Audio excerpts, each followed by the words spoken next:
So yun mga everybody, kay everyone, weekend, naihatid na natin yung magkapatid sa kanilang mga kaibigan.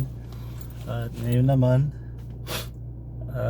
magsusundo na tayo, uwian na kasi mag 12 midnight na sigurado. At hundin ko yung panganay, yung papunta sa panganay na pagsundo. Magagawan ko siya ng video mga buddy, pero pag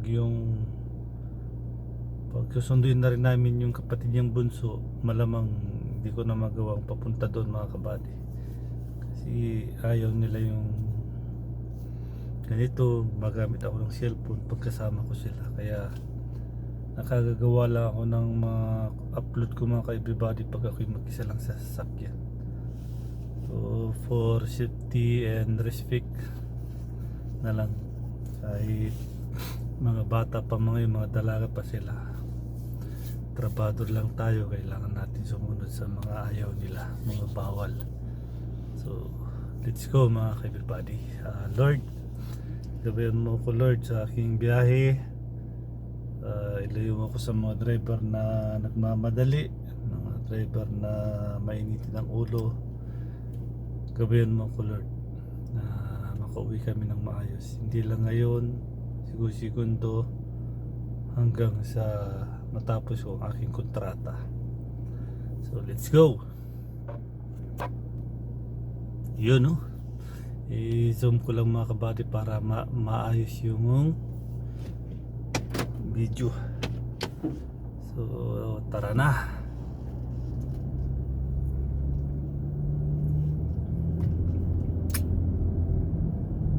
Yun no, kita nyo mga kabady, ayusin ko lang. Yan.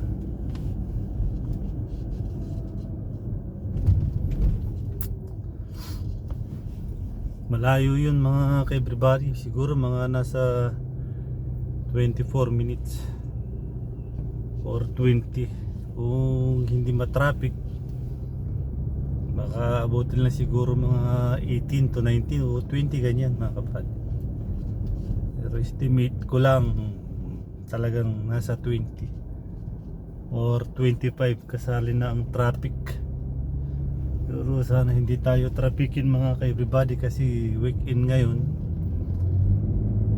Lahat ng mga sasakyan nasa labas, kahit nasa alauna na, alas 2, alas 3 mga ka-everybody, marami pa rin nasa labas na sasakyan. Parang Manila lang, basta weekend mga kabady. Bukas wala nang pisina, walang pasok, kumbaga araw ng Diyos bukas.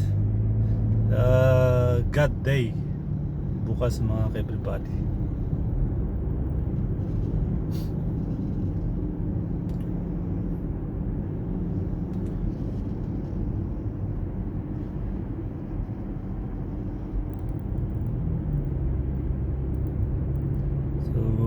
Itong content na to mga ka-everybody para sa lahat buong mundo na hindi pa nakakarating dito sa Riyadh.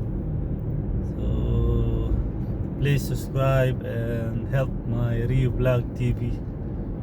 Mula sa inyong puso't isipan mga kabady, malaking tulong na sa akin yun.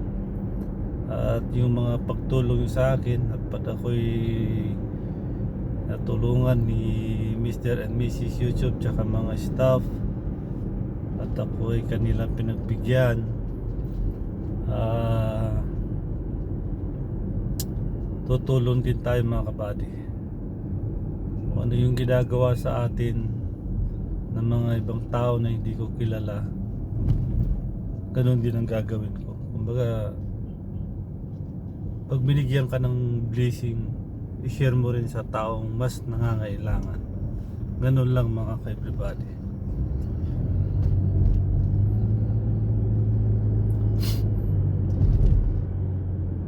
Kung mabibigyan ako ng pagkakataon mga ka-everybody na itong aking channel ay mag-grow up, siguro makapag-ipon ako gagawa ako ng paraan para makatulong sa mga taong walang trabaho. Dasal ko lang lagi kay Lord na gabayan ako lagi, si Mr. and Mrs. YouTube saka mga staff mapansin itong channel ko na ito, para ako isang kanilang kasamahan, magiging kasamahan, membro. Ito lang ang aking nagagawa mga ka-everybody, paminsan-minsan, everyday, ganun pa rin. Pasensya na kayo mga kabady, kasi ganun lang ang aking routine sa aking trabaho. Every morning, ganun din lang. Siyempre, trabaho natin, hatid sundo lang mga ka-everyone.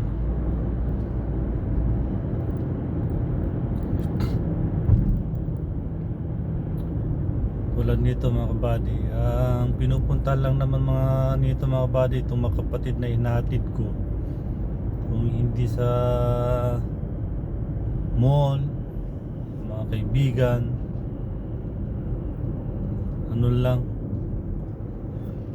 kanina hindi ko na naihatid si panganay kasi full time ako sa kapatid niya. Nagsabay sila ng oras. Sinundo ko kasi yung yung bunso. Kala ko uwi na siya, yung pala punta rin siya sa isang kaibigan niya. Matalik din na kaibigan niya mga kabady. Bilis ng panahon, diba mga everybody? Ako rin simulat naging ambisyoso ako, tinry kong naging lumayo. Imagine mga everybody, 12 years nang hindi ko nakakasama yung mga junakis ko. Yung 12 years na yun mga everybody, ano lang, 16, 2019, 2022, bali ano lang mga ka-everybody, 9 months ko lang silang nakita sa loob ng 12 years. 9 months, pero hanggang ngayon wala pa rin naipundar.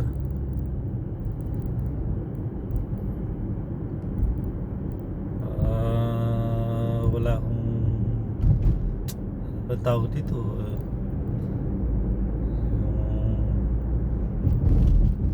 decision ko kasi hindi natin namamalayan.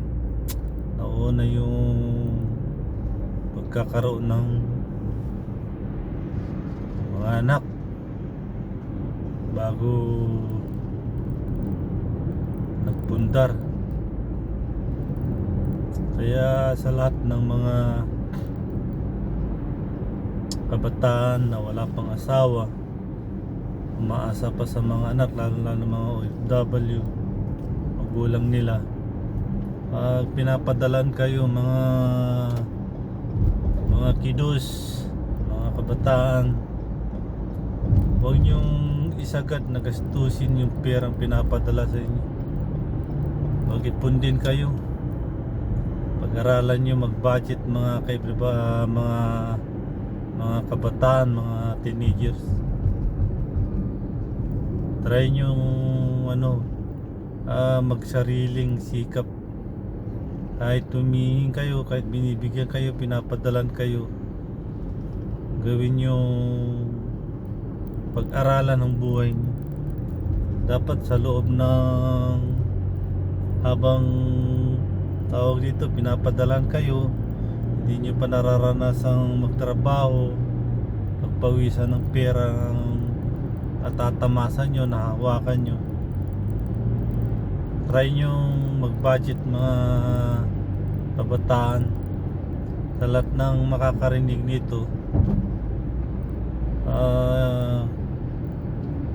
realidad talaga mga kabataan. Saka sa lahat ng magulang na 60s, 70s, please lang po, yung mga 80s, 90s, hindi ako nangingialam. Kumbaga, pag-aralan nyo lang sinasabi ko. Pagtapusin, obligasyon natin na pag-aralin yung mga anak, yung masisipag man o hindi. Ang mahalaga dyan, ipamulat nyo sa kanila na pag sila ay nakapagtrabaho, pag-ipunan nila sarili nila.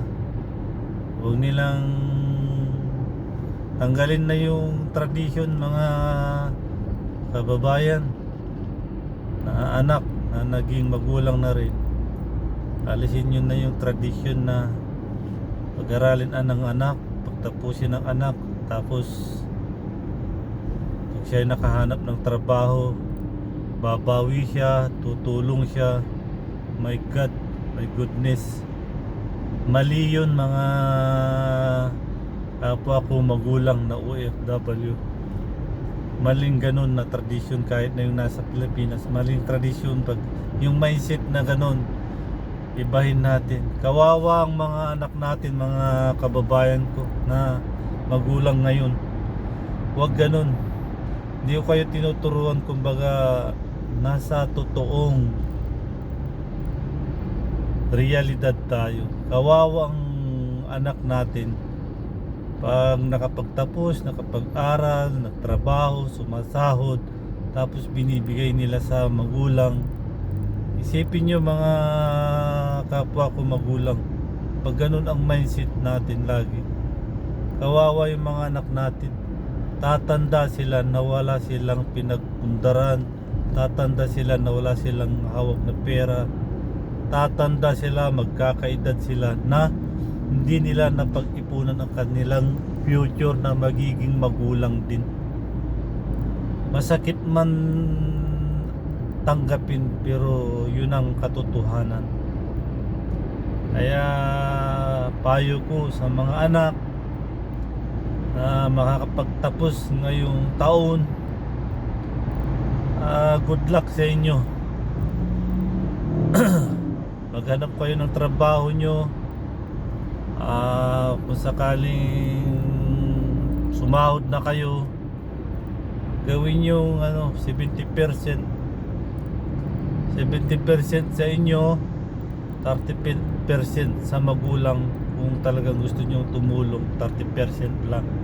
Yung 20% para sa inyong mga personal na gamit. Yung 50%, wala kayong alam na business, ipunin nyo lang, invest nyo. Ganun lang ang dapat mindset natin mga magulang ngayon na nasa 40 pataas. Kasi iba yung mindset mga ka-everybody. Minsan naawa ako din sa mga kaedadan ko na ganitong edad na nagdadalaga, nasa abroad, walang anak, walang asawa. Kawawa, di ba mga ka-everybody? Aanihin mo ang pera kung hindi mo naman naranasan ang magkaroon ng sariling pamilya. Yung walang mangungulit sa'yo, walang maglalambing sa'yo na sarili sa iyong katawan, galing sa iyong katawan. Masarap magkaroon ng pamilya, anak. Yung nga lang, ang hirap magpalaki, magpaaral sa mga magiging anak. Kaya tips ko lang sa mga kabataan ngayon, maging ibahin nyo lang yung mindset nyo.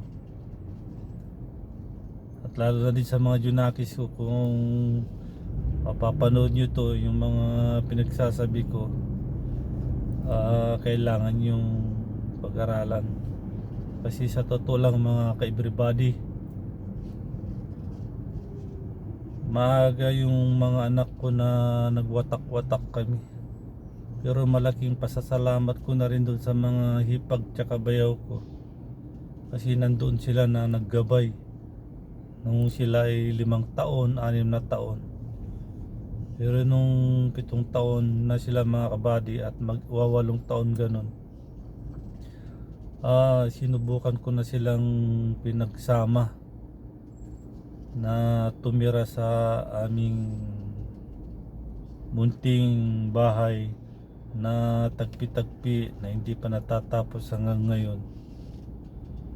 Kaya sa lahat ng kabataan na henerasyon ngayon, lahat ng magtatapos, subukan yung magtrabaho, maliit man yung sahod, 30% lang ang ibigay sa mga magulang.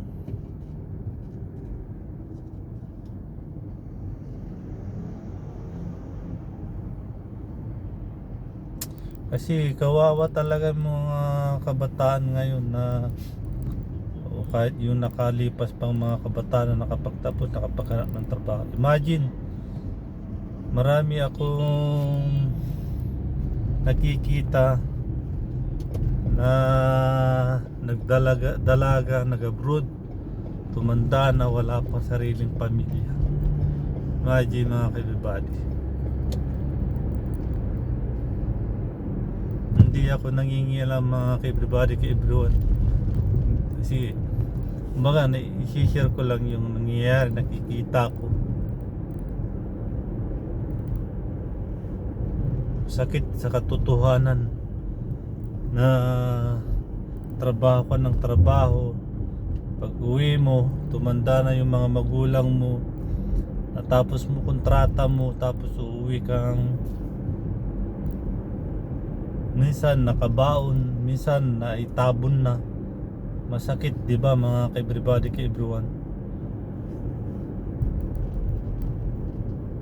Sabi nga nila, walang forever sa ibabaw ng mundo. Minsan yung mga anak ko, nare-realize ko mga everybody, pero lagi kong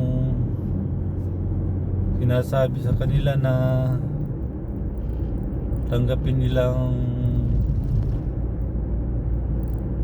realidad. Sabi ko, nauna lang na watak-kawatak kami, na solo-solo sila.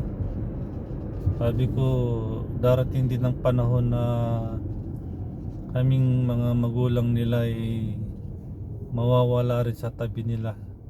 Marirealize na, at least sabi ko, na-experience nyo na kayo ay nagsusulo. Pero lagi kong sinasabi mga everybody, na lagi silang magdasal. Yun ang number 1 mga everybody, everyone. Lagi nyong ipamulat sa inyong mga anak na magdasal sila kahit di sila marunong. Bahala na sila. At laging ipaalala na lumapit kay Lord, magdasal. Yun lang mga everybody, everyone.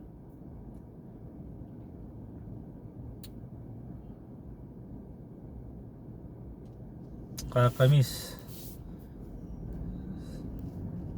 Napakasarap talaga mga everybody yung panahon na kasama mo yung mga anak mo na 2 taon, 3 taon, 4 na taon. Sarap, di ba mga kabata? Yung nakakabiruan mo, bang napra-prank mo sila, kwentong tupo-tupo, kwentong barbero, tapos nagtatawanan lang sila, masaya, nakakamiss yung ganun. Pero mga everybody, napakasaklap, napakasakit talaga sa magulang na nag-abroad. Pero lagi kong dinadasal mga everybody, everyone, na si Lord, gabayan kami lagi, tulungan kami lagi, na kahit kami watak-watak, dasal ko na balang araw sila ay makapagtapos at ako ay yayain man nila na kumain ng masasarap kahit matikman ko lang isang kutsara lang, kasi mahirap din naman mga everybody pag era na nila tapos ikaw ay kain ng masasarap tapos ikaw ay nasa era na kailangan mo ng limitahan ang kain-kain. Sa totoo lang mga everybody, everyone, hindi ko na-enjoy ang aking pagka binata at bata. Nung ako'y bata mga everybody, napaka-stricto mga magulang noon. Maglaro ka lang sa tanghali, pag uwi mo may palo na nakaabang sa pintuan. Dapat ang style ng mga magulang mga everybody nakakamiss. Isang sit lang ng magulang, isang hawak lang sa tsinelas, wala na, iiyak na kami. Alam niyo yung pinakamasarap mga everybody, everyone, ang mga kabataan noon, mga bata noon, malinis ang bahay, malinis ang lamesa, malinis ang kusina, kaldero, pinggan. Sobrang linis yan mga everybody, everyone, nung panahon na 70s, 80s, 90s. Walang pupunta sa harap ng TV, walang pupunta sa loob ng kwarto nang hindi nalilinis ang lamesa, hindi nahuhugasan ang pinggan, hindi napapakain ng aso. Alam niyo mga kabady, ganun kasimple ang buhay ng mga kabataan noon. So yung mga kabady, habang nagmumuni-muni ako, nagmamaniho, nandito na ako mga ka-everyone sa pupuntahan natin.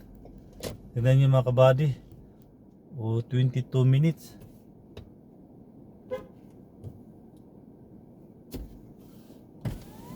Salam. Ano iimsihin na? Ano iimsihin na bet? Ada ko bet ina. Ayo.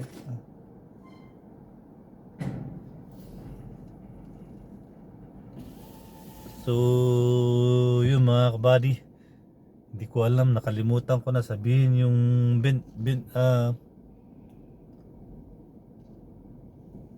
kalimutan ko yung ano, yung pangalan ng kaibigan ng panganay. Nadadala na kasi ako mga ka-everybody ng emotional, kasi nakakamiss talaga mga ka-everybody noon. Kaming magkakapatid noon, may taga pakain ng aso, may taga kup-kup sa lamesa, taga punas ng lamesa, may nagsasabon, may naguhugas. Ganun ang magkakapatid noon mga ka-everybody, ka-everyone. Tulungan. Pero ngayon, naku po, nang dahil sa gadget, lalo na pag na-addict sa ML, pariya ko sir, may nakikita pa akong sinusubuhan, pinapakain, putang inang dahil. Naku po, chore. So yun mga kabady, pasensya na. Hanggang dito na lang muna, iniikot ko mga kabady kasi meron about dito. So yun mga ka-everybody, ka-everyone, ipaparking ko dito. Hindi ko pwedeng iharap doon mga ka-everybody, kasi baka bawal kasi yung ganun eh. So yun mga ka-everybody, ka-everyone, tingnan nyo mga kabady. Di ba estimate ko nasa 20 o 24 minutes, 25 minutes, o mag-25 minutes na mga kabady. So yun, maraming salamat sa lahat Sa lahat ng mga aking na-upload, para sa inyo to, at least nakikita nyo yung mga daan sa Riyadh. So God bless you all and support my Rio Vlog TV. So bye bye mga everybody.